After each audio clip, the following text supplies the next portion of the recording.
Hello and welcome to this Evening Time review of Celebration IPA from Sierra Nevada. It's growing dark now. We're at dusk, but it's not getting dark as fast as it was before December 21st.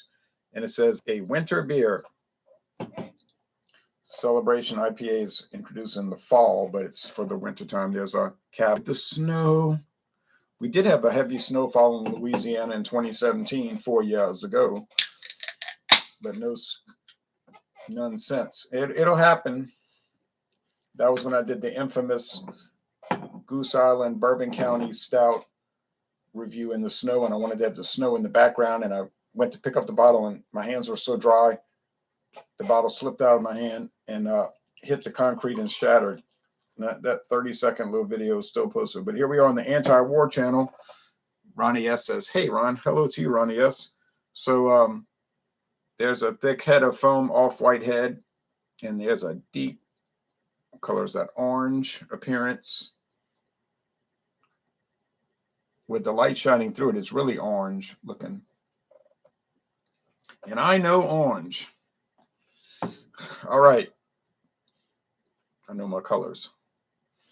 6.8% alcohol, 65 international bitterness units. I posted the link over there down below in the description area.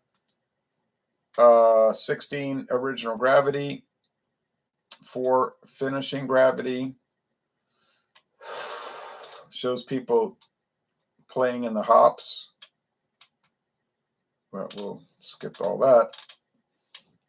I've smelled hops at the brewery at FX Matt Brewery 5 years ago, and they smelled just like these beers. You could smell them in a jar. It just smelled just like that. It was hop pellets too.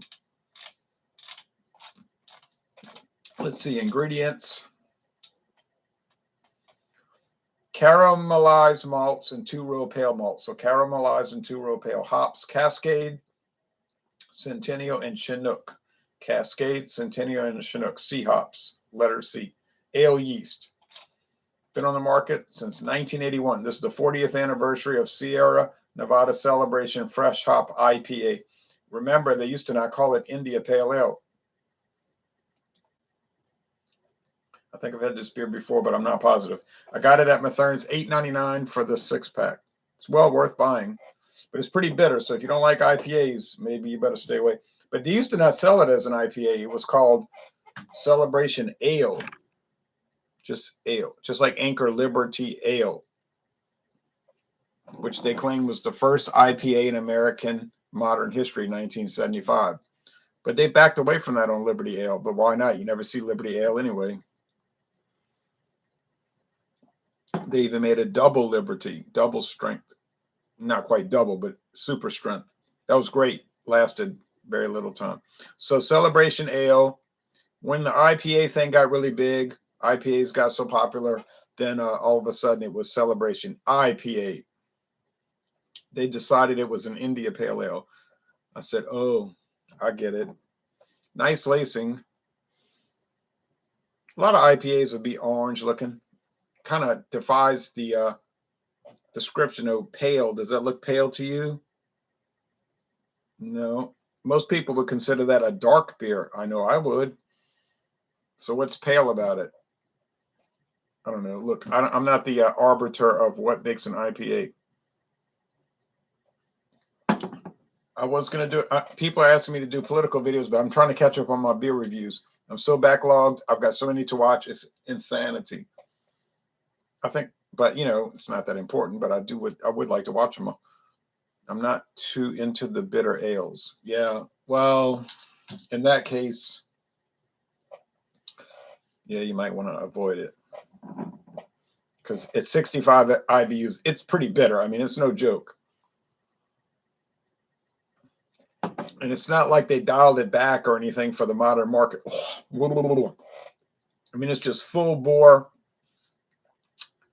pine sol, pine tree bitterness. It's an old school IPA, 1981. I'm sure in 1981, people probably thought, what is this? I can't drink this stuff. This is terrible. This is going to ruin my winter, you know, or whatever. But now, and then 91, 2001, 2011. Yeah, so like 30 years later, then it was like, well, that's just bitter, that's nothing new, and blah blah blah. And then all the New England style, the cloudy, hazy, and fruity IPAs came out. So people gravitated toward that. They didn't want the bitter. They wanted fruity, like fruit salad, which does not appeal to me. I don't like them. And then somebody might say, well, who made you the turn? Who cares if you don't like it? I would agree. I would say, who cares if I like it? Personal preference. That's just me. You know. I always said this from the first time I started doing videos. You may as well drink what you enjoy. I don't see why that's like controversial. Why do they call them pale? That's a good question. Yeah. Why? I posted a photo on my Facebook page of a seafood platter. It seems to me like they don't season them as much as they used to at Middendorf's.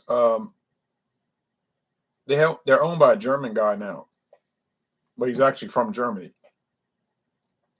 But it was started by German people at Middendorf's in 1934.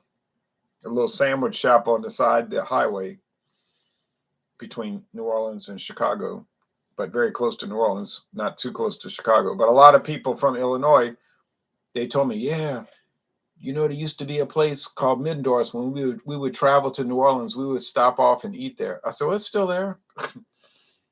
It's a lot fancier than it was in 1934 or 44 or 54 or 64 or 74 or 84 or 94 or 2004 or even 2014. They've been updating it. And this guy Horst and his wife, they really made it fancy. It's still popular. It's packed with people today from Mississippi going down there to New Orleans for the Sugar Bowl. They were all wearing Mississippi Ole Miss gear and drinking. They were all drinking Bloody Marys. They would say, we want Bloody Marys. And the lady with the girl with her tattoos at the bar was saying, do you want the house vodka or this, like, a specialty vodka? They all said house. And it was Crown Rust vodka. That's like the cheapest vodka you can buy, Crown Rust. And I said to myself, look at him drinking Crown Rust. And the women behind me were saying, oh, it's so good. It's so good.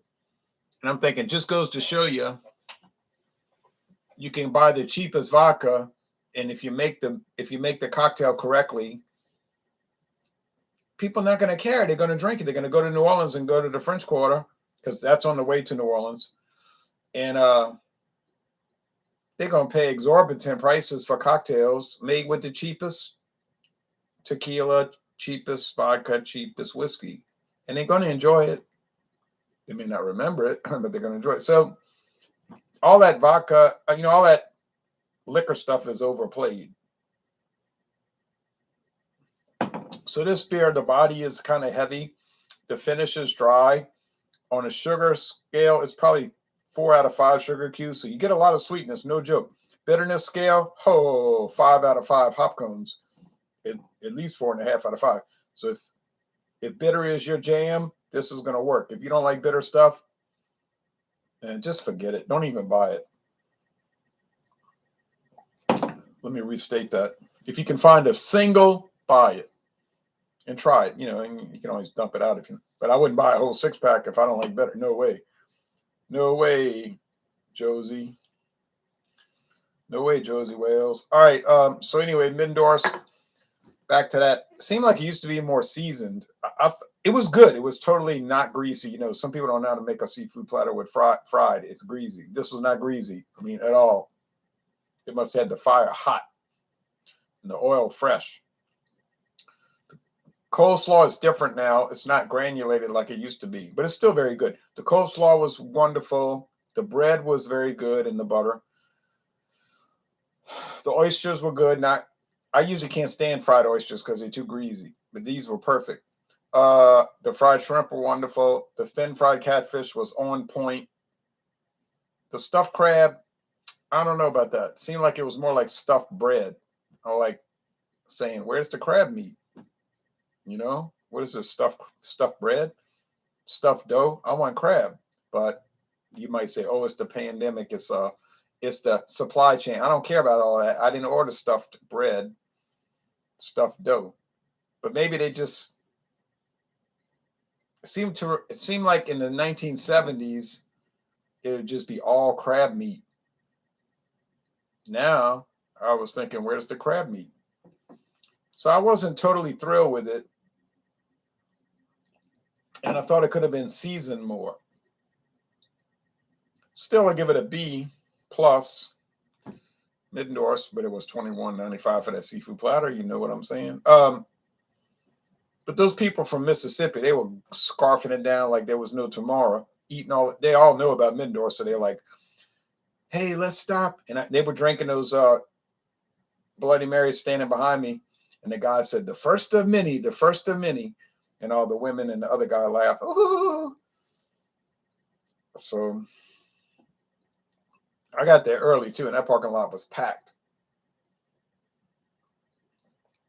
All these people coming from Mississippi. Now, the Texas people aren't going to stop there because that's not on the route from Texas. They're going to stop.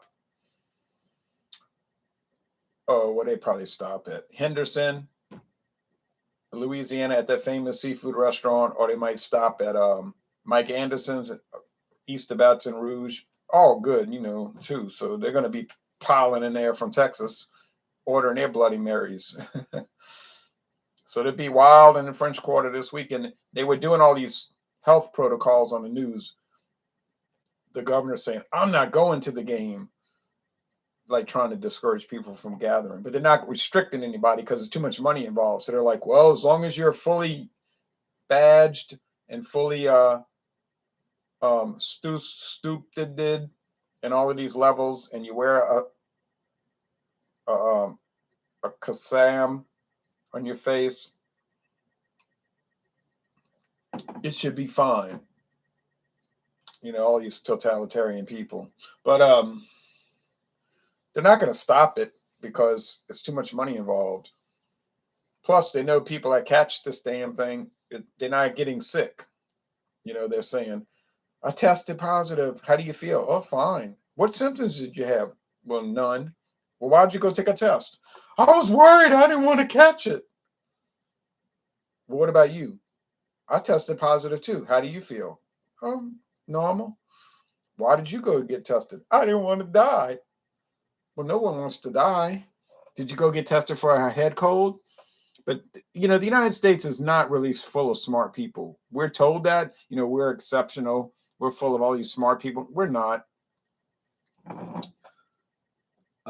Okay, Felipe. All right, so it's the home of the compliant and the land of the cowardly is really what it is. The scaredy cats. A country full of scaredy cats. Babies, children. A country full of children. Okay, anyway, you say that's a burden on you. It's a burden on you because you got more insight on it. Like the truth. And you haven't fallen for the scamdemic. It is a burden in a way. Because you're just surrounded by people that got no kind of sense. What political video were you considering doing? The recent corona hysteria, I presume? No, not necessarily. I was just going to do questions and answers, and whatever people question me about, I was going to answer it. And then it kind of develops from there, and then it runs wild. But I say, no, let me catch up with these beer reviews because I never do it. I keep doing other things like, let me rake leaves. Let me do these taste challenges. Let me go eat at Middendorf's, and then I never hardly listen to the videos. So it just piles up over 300. The white man's burden, right? Well, I happen to be white. If I was otherwise, it would be something else burden. So final analysis. How do we score the Sierra Nevada Celebration Ale? Well, to me, it's an A. It's an A. It's look at me in the dark, right? It's getting dark, y'all. Me in the A, it's an A. It's an A. It's the most excellent beer. I love it. I never get tired of it. I mean, if I drank it every day, I'd probably get tired of it because it's too bitter. But if you don't like bitter products, forget it. It'd be an F for you probably. But anyway, I've been posting little secret codes on Facebook. Nobody caught on. The Louisiana people caught on. They laughing, but all these out-of-state people from around the world and around the country. I posted a crawfish that they caught in Arabi. No, Dawnbusters will next come on Saturday morning. Dawnbusters tequila. So that should be interesting. It will be interesting. So on Christmas Day, I posted a crawfish they caught in Arabi. On the second day of Christmas, the 26th Sunday, I posted a 2 Jacks recipe for the crawfish they caught in Arabi. On the third day of Christmas, I posted 3 French breads. Then 4 You Drive Me Nuts, 5 onion rings, and today a 6-pack of Dixie. And the people they're like totally not getting it. They're like, oh, I tried Dixie beer before. It's really good. Oh, those onion rings look good. And the thing about 4 You Drive Me Nuts, that only one person caught that, So tomorrow is the 7th day of Christmas, and we went walking by the 17th Street Canal. And then Saturday is the 8th day of Christmas, when me and my girlfriend went 8 by your mama's. Get it? We went 8 by your mama's. Yeah, I noticed you've been posting strange things on Facebook, like the 5 onion rings. I like the crab one I didn't get. Oh, the crawfish one. So then it's the Lower Ninth Ward, the Tenneco Chalmette Refinery, 11 Schwegman supermarket bags. And on the 12th day of Christmas, which is the end of Christmas, there's 12 days of Christmas, it's a dozen Manuel's hot tamales. Get it? Get it? That's the New Orleans 12 days of Christmas. A dozen hot tamales, 11 Schwegman's bags, Tenneco Chalmette Refinery, Lower Ninth Ward, 8 by your mama's, 17th Street Canal, 6-pack of Dixie, 5 onion rings, 4 You Drive Me Nuts, 3 French breads, 2 Jacks recipe for the crawfish they caught in Arabi. All right. Like the crab one I didn't get. Right. See? It was a crawfish that they caught in Arabi. All right. Anyway, I understood the onion rings, but I guess that was obvious. Oh, the 5 onion rings. It was obvious because it's supposed to be 5 golden rings, right? But 5 onion rings. And that was just like went over people's head. They just thought I was posting a picture of onion rings for no reason. Like, why would I post a picture of onion rings for no reason? I wouldn't. Why would I post a picture of somebody saying, "Before You Drive Me Nuts," or 3 French breads? All right. Anyway, thanks for watching this. Upward peace, downward war, upward freedom, downward mass. Make sure you violate all the protocols. Do your best to violate all the protocols, y'all. Arabi is directly east of New Orleans. It's on the New Orleans line, city limits. So my sister lives about, half a mile from Arabi. Like if she just got on St. Claude Avenue and walked east, she would get to Arabi. It's the first town east of New Orleans, Arabi, along the Mississippi River, Arabi. It's something to do with Arabia, but I don't know what the connection is, but they call it Arabi. Yeah. Yep. It's not big. It's a small town. But if you were driving and you weren't paying attention, you would still think you were in New Orleans. I mean, it looks the same, but it's different. It has different different sheriff's office, different street signs. It's different. It's Arabi. It's not New Orleans. All right. Anyway, enough of that. So, but I live west of the city. Arabi's east of the city. My sister is in the eastern part of the city, along the river in the Lower Ninth Ward. Always wash your hands.